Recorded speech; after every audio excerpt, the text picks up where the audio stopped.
जय हिंद सेना के प्रमुख नवीन जय हिंद आज गुरुग्राम में घी और लंगोट लेकर पत्रकारों से मुखातिब हुए। पत्रकारों से बातचीत में बताया कि प्रदेश में आगामी राज्यसभा चुनाव होने जा रहा है और वे इस चुनाव में हिस्सा लेंगे। साथ ही उन्होंने हरियाणा के सभी विधायकों के फ़ोन नंबर जारी किए और जनता से अपील करी कि सभी अपने अपने विधायक से बात करें और अपनी समस्या बताएं।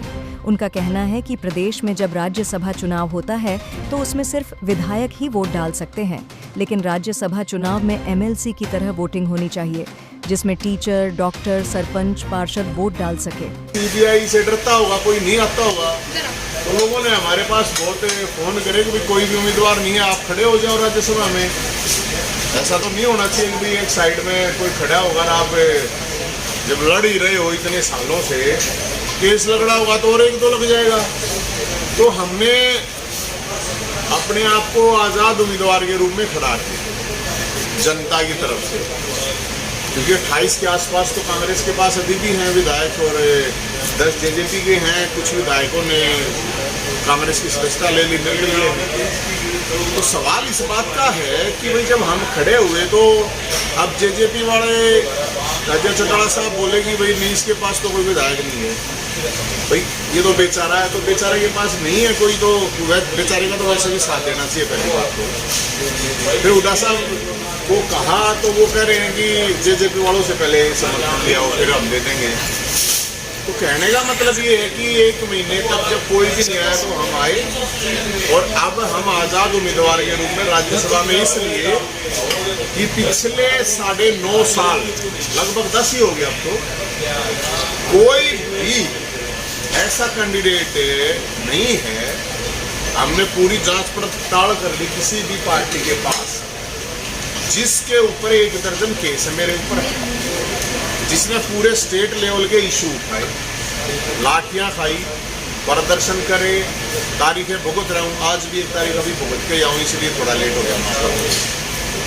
तो हमने कहा भाई हम हैं लड़ने के लिए नहीं, और आप लोगों के पास विपक्ष के हो या पक्ष के पास कोई भी ऐसा पहलवान हो संघर्ष के दंगल में कुश्ती लड़ने के लिए तो आ जाए। तो ये जो घी और ये मैं लेके चल रहा हूँ, ये दंगल तो यहाँ पे भी होते होंगे, आप देखते ही होंगे।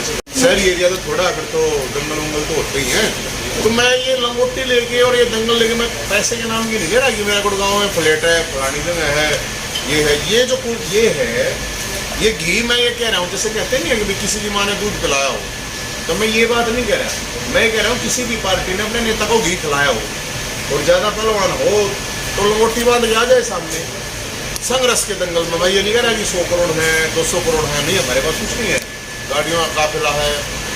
अब क्योंकि अब वो तो हम है नहीं। जैसे मैं आप गुड़गांव में आया तो रास्ते में देखा मैंने कोई दुनिया भर के पोस्टर बैनर। जब ये गुड़गांव के लोग बुढ़ापा पेंशन से, विकलांग विधवा पेंशन से, बीपीएल कार्ड से परेशान हैं, तो मुझे लगता है ये जो पोस्टरबाजी वाले हैं कहीं मुझे नहीं लगता कि कोई खड़ा होगा जो चाहे गुड़गांव गंदगी से परेशान है, जो अपने अपने क्षेत्र में तो काम कर ही सकते हैं।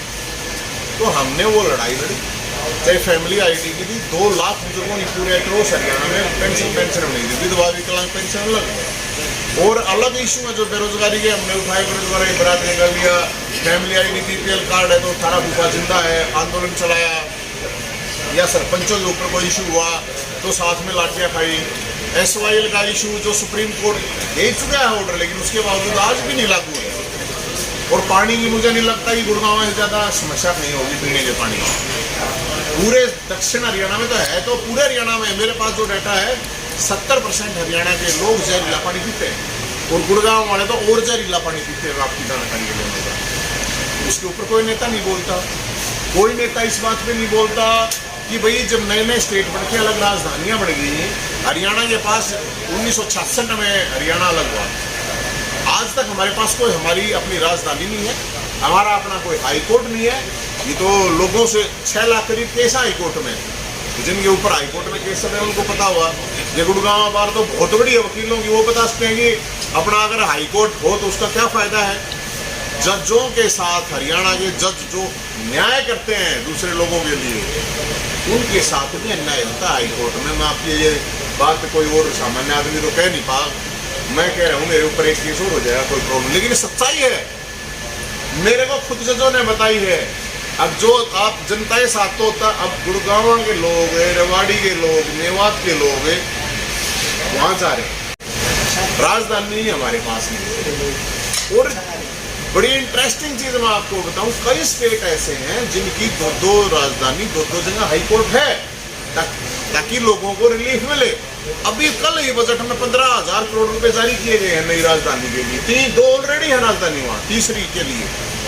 तो क्या हरियाणा में ये जो नेता हैं, ये एमपी बनते हैं, एमएलए बनते हैं, आपने कभी किसी के मुंह से सुना है, किसी के संसद में मुंह से सुना है कि भाई high court, supreme court decision दे चुका है, हरियाणा को पानी दे दो? किसी के मुंह से सुना है कि भाई हमारे को अलग राजधानी दे दो, अलग हाई कोर्ट दे दो? जब तक वो नहीं सुनता है उसको रहने दो, वो भी रह रही है, एक और हो जाएगी राजधानी, क्या प्रॉब्लम है? ताकि लोग आराम से जा सके। अब यहाँ से जो लोग जाएंगे वो एक दिन पहले जाना पड़ता है, जिनको तारीखें भुगतनी पड़ती हैं, एक्स्ट्रा खर्चा होता है। तो इसलिए मुद्दे मैं बता रहा हूँ आपको कि इनको उठाने वाले, हालांकि अब तो बहुत पोस्टर बॉय मिलेंगे आपको, पोस्टर बैनरों से मतलब शहर को रंगीन बना देंगे। और शायद ये अक्टूबर नवंबर में चुनाव खत्म होने के बाद ये फिर आपको होली पे, दिवाली पे, नए साल पे दिखेंगे। जमीन पे काम करने के लिए, लट खाने के लिए आपको कुछ कम लोग मिलेंगे चुनिंदा। तो मैं उनके बारे में तो कुछ कहूँगा नहीं, अच्छी बात है अपने अपने लेवल पे, लेकिन हम ये इसलिए कह रहे हैं कि भाई इसके ऊपर सभी पार्टियों को सोचना चाहिए। कोई भी पार्टी है, किसी के पास कोई पहलवान है ऐसा, हमारे एक साथी हैं यहाँ पे, संजय जी को तो पता है, मैं जब यूनिवर्सिटी में था वहाँ पे, तो हुड्डा साहब की सरकार थी। 10 साल जब कोई बीजेपी वाले की हिम्मत नहीं थी बोलने की उस सरकार के खिलाफ, मैंने लाठियाँ खाई, केस भुगते हैं। और अब आ गई बीजेपी की सरकार। अब 10 साल कोई कांग्रेस वाला एक तो बता दो सामने आ जाए, अगर मैंने ये इशू उठाए, मैंने ये लट खाए, मेरे पे ये केस हैं, तारीख तो भुगत रहे हम। तो कोई भी पार्टी वाला, कोई भी हो, हम सब की छुट्टी बोल रहे हैं संघर्ष के मैदान में, संघर्ष के दंगल में। इसके अलावा मेरी एक दो रिक्वेस्ट और है सीएम साहब से, सैनी साहब से, कि सीईटी का 3.5 लाख बच्चों ने क्वालिफाई किया पेपर।